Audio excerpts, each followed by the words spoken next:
F'Ħattart il-Viċi Kap tal-Partit Nazzjonalista l-ħidma fil-Parlament David Aġus innota l-ħidma sewja li qed jagħmlu l-kunsilliera lokali tal-partit fil-lokalitajiet partikolarment fejn hemm maġġoranza tal-Partit Nazzjonalista.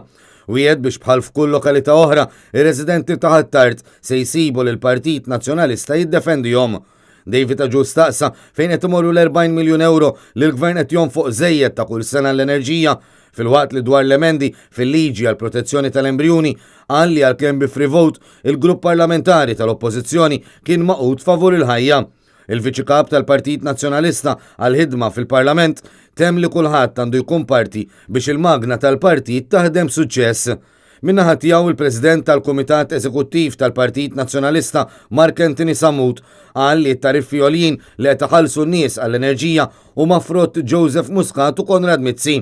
U staqsejk il-Gvern Laburista u xieħu l-miljoni minant in-nies għax ma jafx minn fejn se jġib l-40 miljun euro li tilef fil-ftehim mas-sokar. Minnaħa l-oħra, il-Partit Nazzjonalista se jibqa' l-vuċi tan-nies għax jemmel li kulħadd għandu dritt tad-dinjità tiegħu. Fil-waqt li fakkar kif iżżieda li l-Gvern ta' lil 400 qallim toħodhom Deborah Xkembri f'xahar wieħed, il-Partit Nazzjonalista irid soċjetà li jimpurta. Tantu hekk li mhux se jħalli lil ħadd jiġġieled waħdu bejn Drin Delija se jġielet il-ġlieda ma' minnu fil-bżonn.